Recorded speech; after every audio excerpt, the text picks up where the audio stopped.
Assalamualaikum warahmatullahi wabarakatuh. Saya Andi Silvia Fianti Musbatama Rahman dari kelas B angkatan 2018 dengan NIM 1831452011043 dari Prodi S1 Farmasi Universitas Megareski Makassar. Baik, kali ini saya akan membahas materi mengenai kimia klinik, yaitu spesimen darah. Pertama-tama saya akan menjelaskan dulu apa sih itu kimia klinik. Kimia klinik adalah mata kuliah yang membahas mengenai zat-zat kimia yang terdapat dalam darah, plasma, urin, feses, dan lain-lain, baik secara normal, abnormal untuk menunjang diagnosis penyakit. Selanjutnya adapun tujuan dari spesimen. Yang pertama itu menetapkan diagnosa masalah. Yang kedua memeriksa adanya virus atau bakteri. Ketiga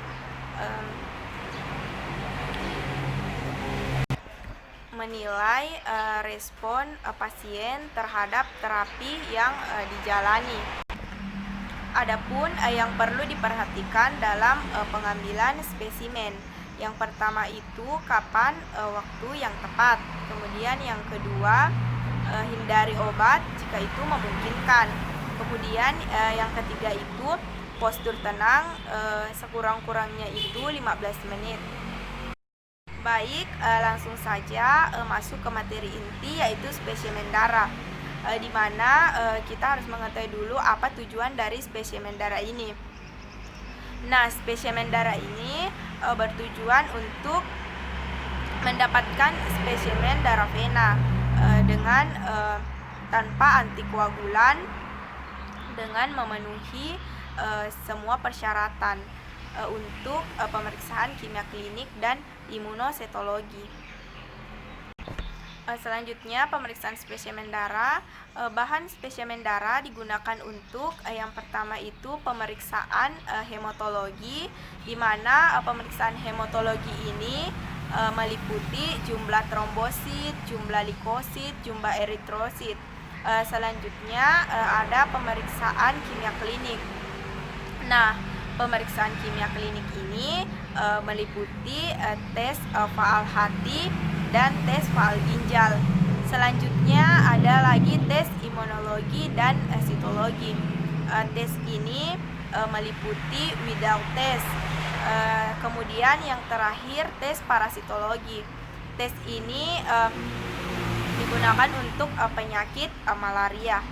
Sebelum dilakukan pemeriksaan darah, sebaiknya dilakukan pemeriksaan setorologi. Pemeriksaan laboratorium sangat perlu dilakukan untuk menyingkirkan diagnosis penyakit lain seperti Widal dan biakan salmonella guna menyingkirkan demam tifoid. Kemudian yang kedua itu IgM dan IgG, di mana untuk menyingkirkan demam dengue. Kemudian biakan dahak, darah dan urin. Kemudian pemeriksaan mikroskopis basil tahan asam atau BTA guna untuk menyingkirkan penyakit TB paru. Kemudian infeksi penyakit HIV.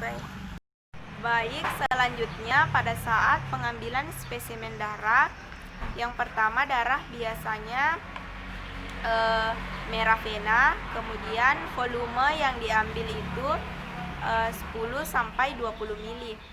Kemudian darah diambil saat suhu badan naik atau demam tinggi. Kemudian diambil dari 2 tempat yang berbeda. Maksud diambil dari 2 tempat yang berbeda ini yaitu diambil dari vena lengan kanan dan vena lengan kiri, guna untuk menghindari false negatif atau false positif. Kemudian penyimpanan kurang dari 24 jam pada suhu ruang. Kemudian jika tidak memungkinkan maka boleh menggunakan media transport.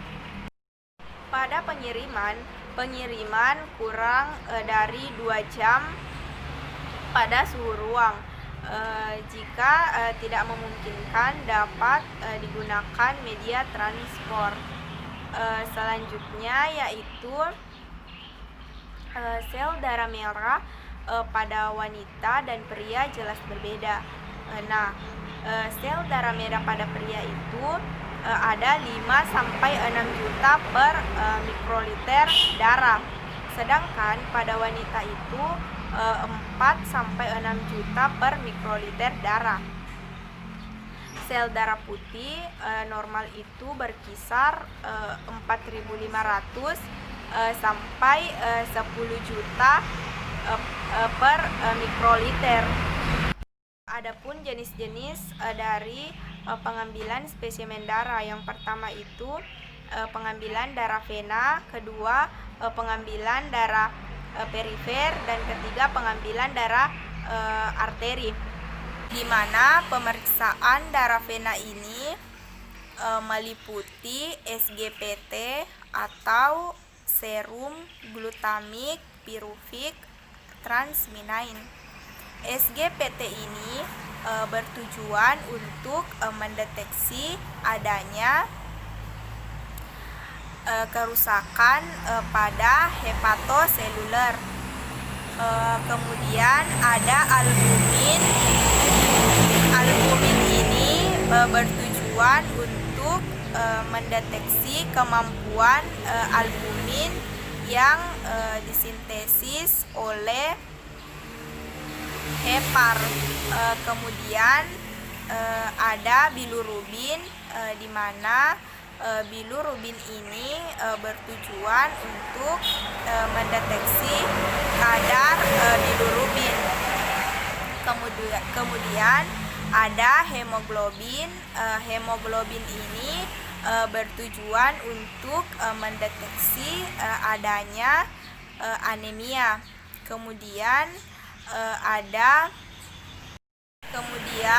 trombosit, di mana trombosit ini bertujuan untuk mendeteksi adanya trombositopenia. Kemudian ada hematokrit, di mana hematokrit ini bertujuan untuk mengukur konsentrasi sel-sel darah merah yang ada dalam tubuh. Kemudian ada gula darah puasa, di mana gula darah puasa ini bertujuan untuk mendeteksi adanya diabetes. Selanjutnya adapun pemeriksaan darah arteri, di mana pemeriksaan darah arteri ini bertujuan untuk mendeteksi adanya gangguan keseimbangan asam dan basa yang biasanya disebabkan oleh gangguan metabolik. Pada teknik pengambilan darah ini tergantung pada kebutuhan. Apakah ingin pengambilan darah secara vena, arteri maupun perifer, dan sesuai dengan berapa jumlah darah yang dibutuhkan. Adapun kontraindikasi dilakukannya spesimen darah, yaitu infus intravena dan keadaan setelah mastektomi. Selanjutnya ke wadah.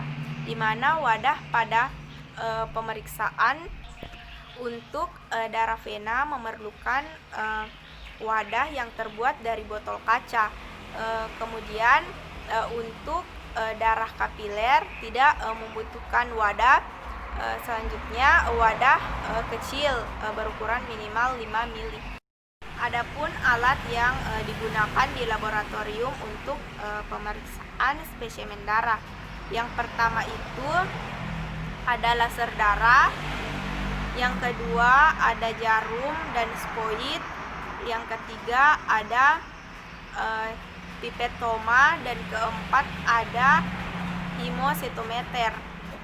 Metode pada pemeriksaan glukosa darah itu terbagi menjadi dua, yaitu metode reduksi dan metode enzimatik, di mana metode reduksi ini terbagi menjadi 4. Yang pertama itu ada metode Follin-Wolff, neokoprin, kemudian alkalin, dan terakhir itu ordotolain.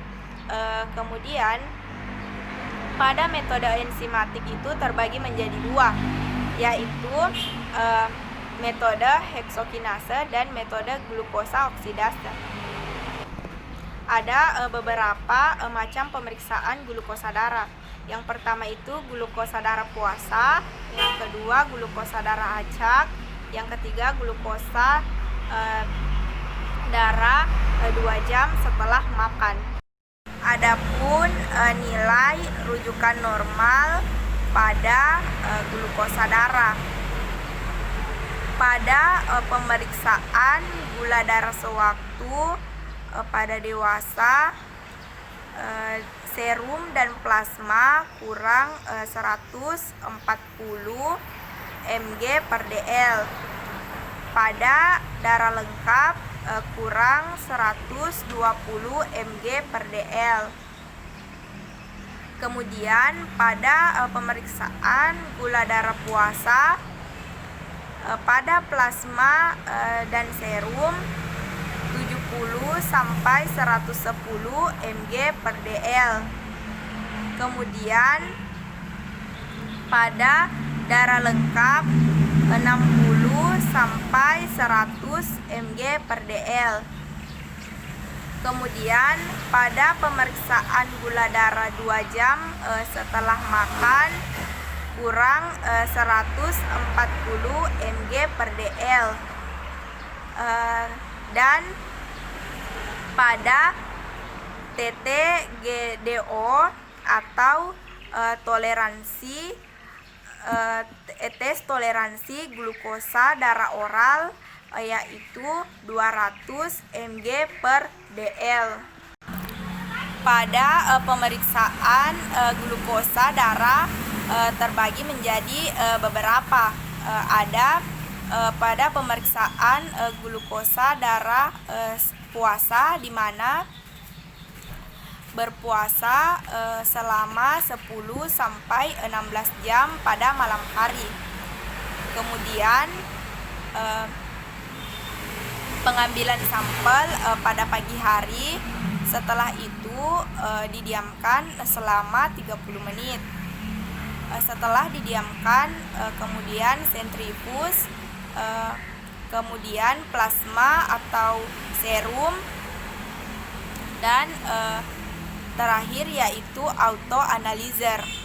Selanjutnya pada pemeriksaan glukosa darah acak, yaitu di mana pada pemeriksaan ini dapat dilakukan kapan saja tanpa diperlukan puasa terlebih dahulu.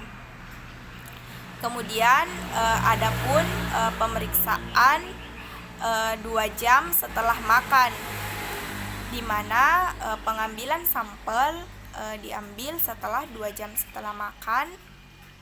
Kemudian diharapkan agar tetap mengonsumsi obat anti diabetes. Kemudian pada saat menunggu diharapkan untuk tidak merokok, tetap duduk dan istirahat. Adapun penyakit yang diakibatkan oleh kadar gula darah, yaitu hipoglikemia. hipoglikemia ini di mana level darah yaitu menurun atau sangat rendah. Berbeda lagi dengan yang kedua itu hiperglikemia, di mana hiperglikemia ini yaitu meningkatnya darah atau level darah menjadi tinggi atau berlebihan. Selanjutnya ada diabetes mellitus, di mana diabetes mellitus ini adalah penyakit yang ditandai dengan meningkatnya kadar glukosa darah yang disebabkan oleh peningkatan sekresi insulin yang progresif.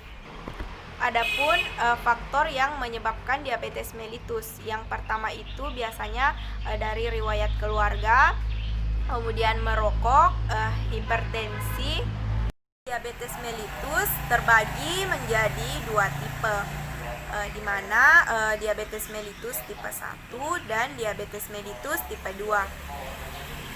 Diabetes mellitus tipe 1 suatu kondisi kronis di mana pankreas menghasilkan insulin sangatlah sedikit. Diabetes mellitus tipe 2 suatu keadaan kronis yang sangat mempengaruhi cara tubuh memproses gula darah. Adapun gejala dari diabetes mellitus salah satunya yaitu polidipsi, di mana keadaan polidipsi ini penderita DM mengalami kehausan yang berlebihan dikarenakan ginjal menghasilkan air kemih yang dalam jumlah besar. Kemudian ada juga polifagi, keadaan di mana penderita DM mengalami lapar yang berlebihan dikarenakan penurunan kemampuan insulin dalam mengelola kadar gula darah. Adapun penanganan spesimen, di mana penanganan spesimen ini mula-mula dilakukan proses pembekuan dengan waktu 30 menit. Kemudian pada saat proses sentrifugasi dengan kurang lebih 3000 rpm dengan menggunakan waktu 10 sampai 15 menit. Kemudian setelah dilakukan sentrifugasi, apabila serum atau plasma belum diperiksa, maka simpan dengan keadaan tertutup, di mana pada suhu kamar sesuai dengan persyaratan yang telah ditentukan atau stabilitas yang akan diperiksa. Pengambilan spesimen darah, di mana pertama-tama dibersihkan terlebih dahulu vena dengan menggunakan kapas yang beralkohol dengan konsentrasi 70%. Kemudian pasang tourniquet pada lengan bagian atas untuk memperjelas posisi vena. Kemudian dengan menggunakan spuit pada posisi 45 derajat, masukkan ujung jarum sampai darah masuk ke dalam spuit. Kemudian tarik bagian spuit sampai volume yang telah dikehendaki. Kemudian darah yang telah diambil kemudian dimasukkan ke dalam botol berisi media cair TSB atau Triptychus soy boat. Baik, sekian dari saya. Semoga apa yang saya paparkan tadi dapat bermanfaat. Kurang lebihnya mohon dimaafkan. Wabillahi taufiq wal hidayah. Wassalamualaikum warahmatullahi wabarakatuh.